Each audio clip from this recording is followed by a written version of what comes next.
brought to you by Silver Pumps.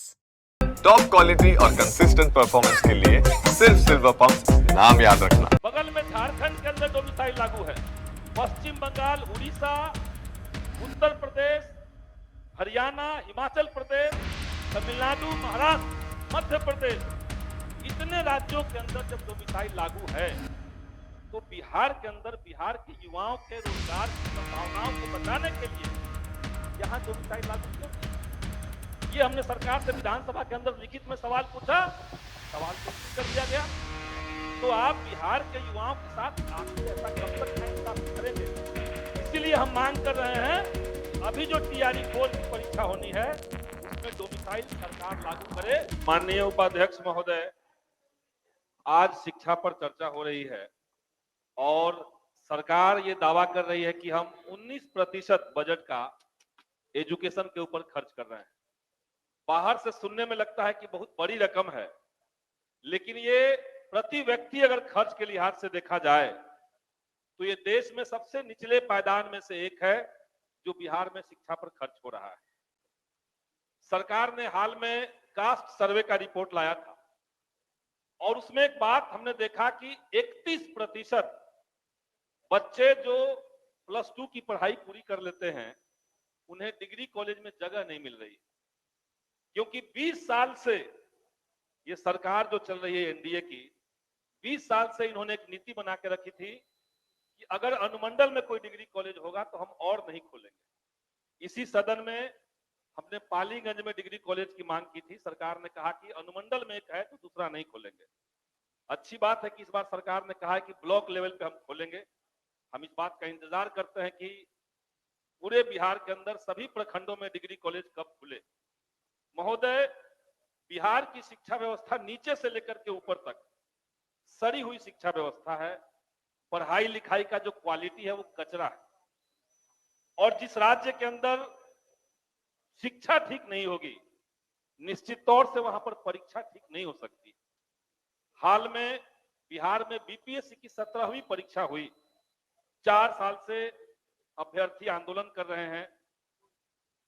13 दिसंबर को जो परीक्षा हुई थी महोदय, उस परीक्षा का समय था 12 बजे से लेकर के 2 बजे तक, लेकिन 1 बजे हमने देखा कि सोशल मीडिया पर उसका पेपर वायरल हो गया, पेपर लीक हो गया। कई सारे सेंटर्स पे जैमर काम नहीं कर रहे हैं, अभ्यर्थी आंदोलन करते रहे, सरकार उन पर लाठियां चलवाती रही और हमारे मुख्यमंत्री कान में तेल डाल करके सोते रहे। किसी पे कोई जवाब अभी तक नहीं आया। 2 परीक्षाएं हो गई, 13 दिसंबर को और 4 जनवरी को। 2 परीक्षाओं में कॉमन रिजल्ट, जब आयोग ये कह रहा है कि हम नॉर्मलाइजेशन नहीं करेंगे, तो कॉमन रिजल्ट आखिर किस मेथड से दिया गया ये आज तक किसी को पता नहीं चला, हम लोग को नहीं बताया गया। कैसे आपने कॉमन रिजल्ट दे दिया? 13 दिसंबर की परीक्षा में जितने बच्चे बैठे उसमें से 6% बच्चे उत्तीर्ण होते हैं, लेकिन 4 जनवरी की परीक्षा में जो बच्चे बैठे उसमें 20% उत्तीर्णता का प्रतिशत है। महोदय, ये इतना बड़ा गैप कैसे आ गया? यानी शुरुआत से लेकर के अंत तक मल्टी लेयर्स गड़बड़ियां बीपीएससी की परीक्षा में हुई है, और इसलिए हम सरकार से कहेंगे कि उस परीक्षा को रद्द करके आप री एग्जाम कराइए। बिहार के युवाओं के साथ, उनके भविष्य के साथ खिलवाड़ बंद होना चाहिए।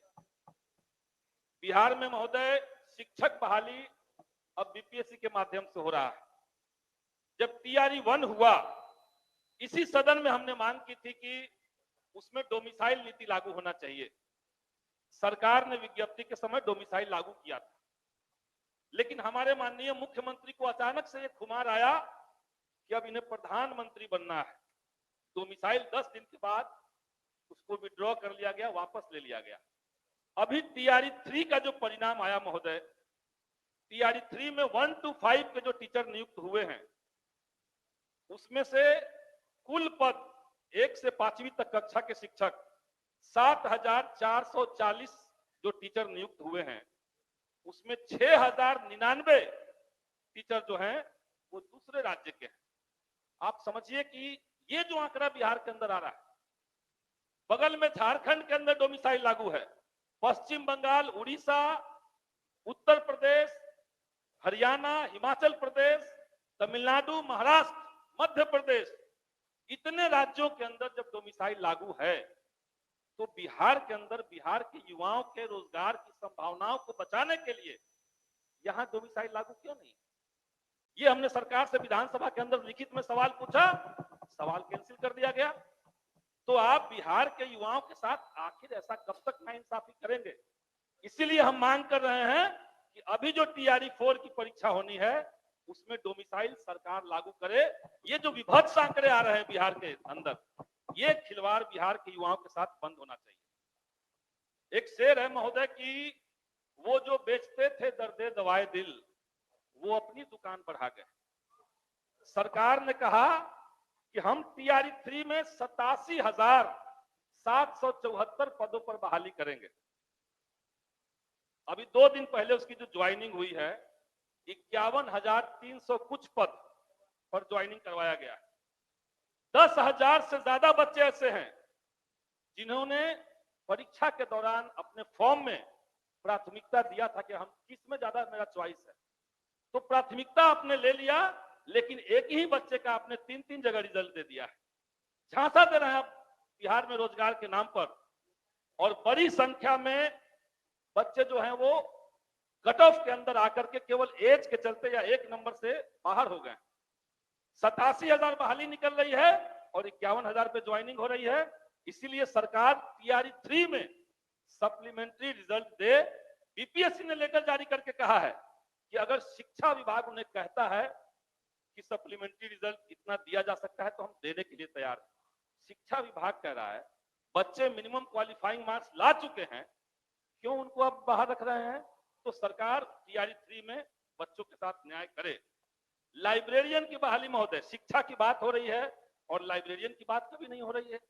2008 के बाद से 2025 चल रहा है, 2500 बार सरकार ने कहा कि हम उसके लिए नियमावली बना रहे हैं, विज्ञप्ति आने जा रहा है, हम कुछ तरीका निकाल रहे हैं, और उतने साल से लाइब्रेरियन की बहाली महोदय नहीं हुई है। बिहार के अंदर लाइब्रेरियन की बहाली, भ्रष्टाचार बिहार के विश्वविद्यालयों का बड़ा प्रमुख सवाल है महोदय। पाटलिपुत्र विश्वविद्यालय, यहां पे बिहार यूनिवर्सिटी एक्ट 1976 उसके एक्ट का उल्लंघन करते हुए कई जगह पे प्रिंसिपल की नियुक्ति गलत तरीके से की गई है। Maltidhari College Naubatpur, Ramkrishna Dwarika College Patna, BD College Patna, सरकार का एक्ट कहता है कि उसी कॉलेज का जो सीनियर एसोसिएट प्रोफेसर होंगे, अगर यूजी की पढ़ाई हो रही है तो सीनियर एसोसिएट प्रोफेसर वहां के प्रभारी प्रिंसिपल बन सकते हैं। लेकिन पैसा के खेल से एक ही कॉलेज से निकाल करके पैसा तसीलते हुए सारे कॉलेज में इस तरह के प्रिंसिपल बना दिए गए हैं, और गलत प्रिंसिपल एक बार बन जा रहे हैं। गलत व्यक्ति को अगर आप प्रिंसिपल बना देते हैं तो उस कॉलेज में लूटपाट शुरू हो जा रही है। अभी बिहार के अंदर बाकी विश्वविद्यालयों में ठीक हो चुका है, लेकिन पाटलिपुत्र विश्वविद्यालय में बड़े पैमाने पर इस तरह की धांधली हो रही है महोदय। टीचर का ट्रांसफर का एक महत्वपूर्ण सवाल इस सदन में चर्चा हुआ था। 2020 के सेवा शर्त नियमावली में सरकार ने कहा कि हम करेंगे, तब से अभी तक सॉफ्टवेयर खेला जा रहा है महोदय। कम से कम महिलाओं को और दिव्यांग टीचरों को आप तत्काल गृह जिला में उनके चॉइस के अनुसार, ताकि वो अच्छे से पढ़ाई कर सके, आप ट्रांसफर करवाइए। बिहार के अंदर महोदय अभी सरकार ने कहा कि हम सारे प्रखंडों के अंदर डिग्री कॉलेज खोलेंगे। आपके पास पहले से टीचर कम है, कॉलेज के अंदर 40% फैकल्टी के पोस्ट खाली पड़े हुए हैं। ये बहाली हो जाएगी इसके बावजूद कि हम बात कर रहे हैं।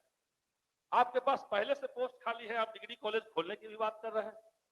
तो जो गेस्ट टीचर हैं जिनका अपॉइंटमेंट यूजीसी रेगुलेशन के मुताबिक हुआ, रोस्टर का पालन करते हुए हुआ, बिहार सरकार ने 1984 में उनको परमानेंट भी किया था, बगल में उड़ीसा ने किया, हिमाचल प्रदेश ने किया। तो बिहार के अंदर अभी जो गेस्ट फैकल्टी हैं, उन जो 5 से 6-7 साल 8 साल से लगातार काम कर रहे हैं, शैक्षणिक और गैर शैक्षणिक काम कर रहे हैं, उनको सरकार परमानेंट करने का व्यवस्था करे। ये हम सरकार से महोदय माननीय सदस्य, अब आपका समय हो गया है। बस एक बात और कहेंगे महोदय कि इसी सदन के अंदर हमने एक बार और मुद्दा उठाया था। बिहार के स्कूलों के अंदर सरकार ने आउटसोर्सिंग एजेंसी का एक मेथड बनाया था। माननीय मुख्यमंत्री महोदय के बहुत दुलरुआ आईएएस थे के पाठक जी, बगैर टेंडर के महोदय पूरे जिले में एक एक कंपनी को अलॉट कर दिया गया। सारे पोस्ट को अपॉइंटमेंट के लिए भी, सर्विसिंग के लिए भी, सप्लाई के लिए भी कंपनी दे दिया गया महोदय। अब उस तरीके से जो बहाल लोग हो गए, अचानक से हम देख रहे हैं कि उनको निकाला जा रहा है। अगर उनको निकाल रहे हैं इस आधार पर कि उनकी बहाली गलत हुई है, तो जो व्यक्ति ने बहाल किया उस पर कार्रवाई क्यों नहीं हो रही है, ये हम सरकार से महोदय पूछना अब चाहेंगे। आप अपना आसन ग्रहण करें। महोदय, आउटसोर्सिंग एजेंसी के बारे में एक बात माननीय सदस्य श्री प्रफुल्ल कुमार मांझी। महोदय, एक मिनट मेरा बचा हुआ है महोदय। एक बात और कहेंगे कि ये आउटसोर्सिंग एजेंसियों का जो मकरजाल है महोदय, बेल्ट्रॉन ने सरकार को एक चिट्ठी दिया था सामान्य